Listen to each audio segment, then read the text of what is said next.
Küçük ses aracımız ön tarafa yanaşabildiği kadar yanaşsın lütfen.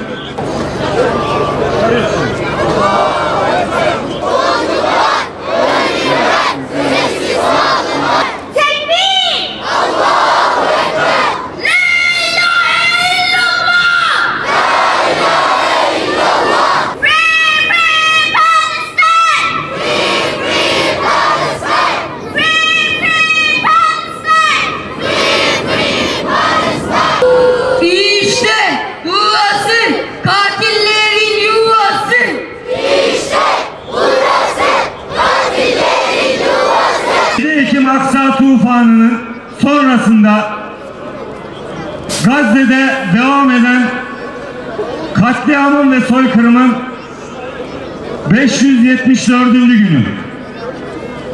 Bugün Ankara'da çocuklarımız Gazze için yürüdü ve ilk konuşma yine kürsüde çocuklarımız, Ankaralı çocuklar adına, Gazze'li kardeşlerine destek vermek adına ufak bir açıklamaları da olacak. Ama biz o dumanın içinde bile direnmenin rengini görüyoruz. Ben kitap okumayı da severim. Ama okuluma giden yol artık yok, yıkıldı. Tahtalar, kuşlar, altında defterim kaldı. Ama kalbimde ezberlediğim en güzel dersi zulme boyun eğme.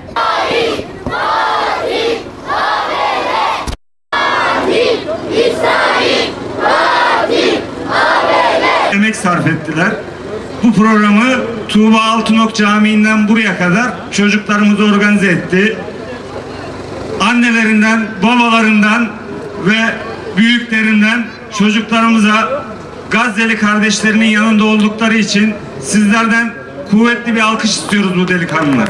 Ankara'dan Gazze'ye direnişe bin selam. Ankara'dan Gazze'ye direnişe bin selam. Gazze'ye hiçbir insani yardım malzemesi, sağlık malzemesinin girişi, su, ekmek, un ne varsa Gazze'ye ulaşmıyor. Şu an Gazze yaklaşık 2 aydır içerideki stokları tüketerek günde bir öğün yemek bulabilirse onu yiyor, bulamazsa gündüzlerini ve gecelerini aç geçiriyor. Denizlerden gemiler Gazze'ye akın etmiş ve o gün Gazze'ye ulaşmaya çalışmıştı.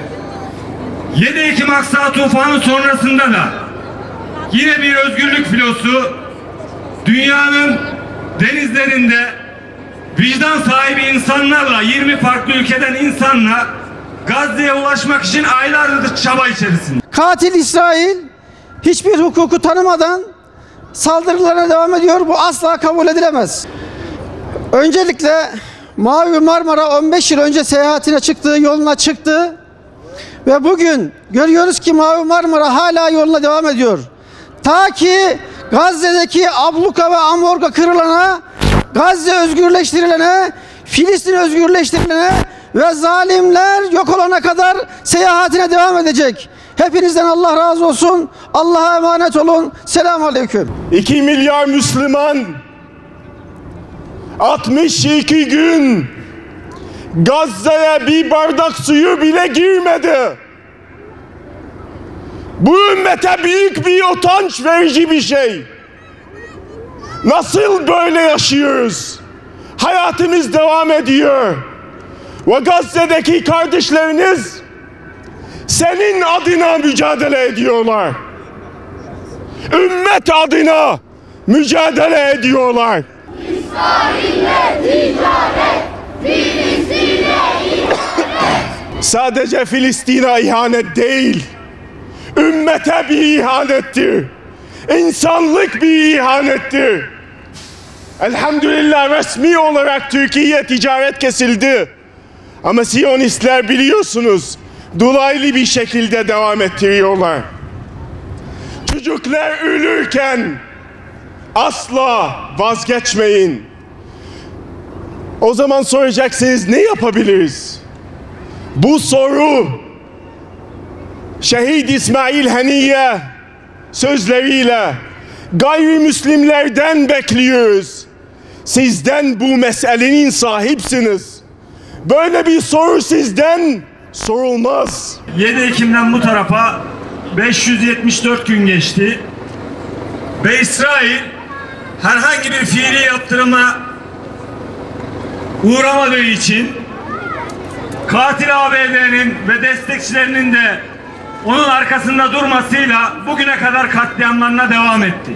2023'ten bu yana tam 574 gündür Siyonist İsrail'in Gazze'de işlediği insanlık suçu akıl almaz bir vahşetle sürmektedir. Her gün çocuklar, kadınlar, masum siviller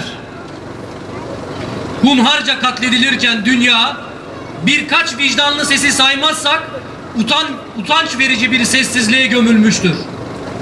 Siyonist İsrail'in başını çektiği bu soykırım sadece Gazze ile sınırlı kalmamış, Filistin'in diğer bölgeleri, Suriye, Yemen, Lübnan ve İran'da da askeri alanlara, kamplara, sivil yerleşimlere, Hamas yöneticilerine ve topraklarının gerçek sahiplerine yönelmiştir. Siyonist İsrail bütün uluslararası hukuku ve insani değerleri hiç çekinmeden çiğnerken uluslararası kuruluşlar sadece lafta tepki vermekte, eli kolu bağlı şekilde kınama açıklamalarıyla zaman geçirmektedir. Eğer bugün bu suçlar Batı'da işlenmiş olsaydı, ABD ve NATO başta olmak üzere bütün batılı devletler tüm yaptırım mekanizmalarını çalıştırıyor olacaktı. Ama söz konusu mazlum Filistin halkı olunca Amerika Birleşik Devletleri Siyonist İsrail'in suç ortaklığını gizli saklı değil, aleni şekilde yapmaktadır. Bu kirli destek bugünkü soykırımın yolunu açan en büyük alçaklıktır. Artık sabrımız ve tahammülümüz kalmamıştır. Açıkça söylüyoruz. Bizler de artık dayanacak gücü kalmamıştır. Vicdanlarımız susturulamıyor, öfkemiz bastırılamıyor. Tüm insanlık, Türk halkı ve özellikle devletimizi yönetenler artık suskunluğa, izlemede kalmaya, göstermelik açıklamalara son vermelidir. Bizler taleplerimizde çok netiz.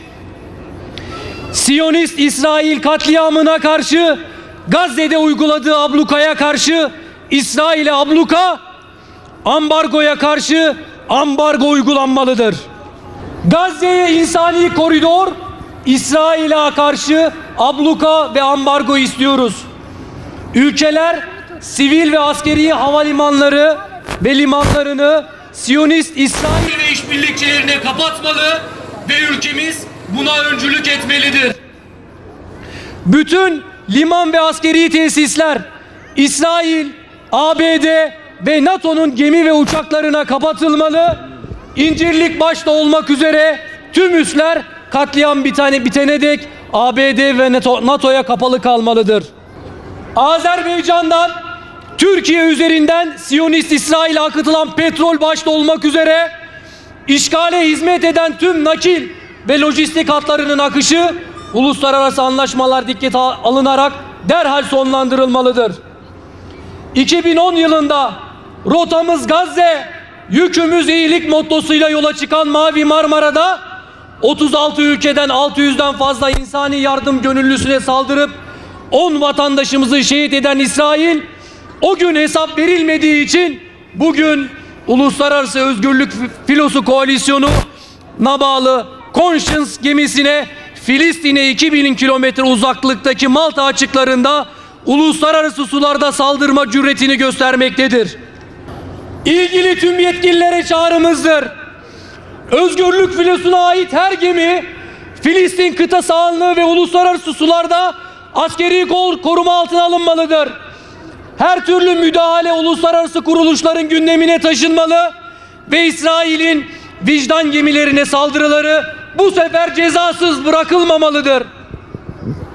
Çifte vatandaşlık sahibi olup Gazze'de katliamın bir parçası olmuş kişilerin derhal tespiti yapılarak Türkiye Cumhuriyeti vatandaşlıkları iptal edilmelidir.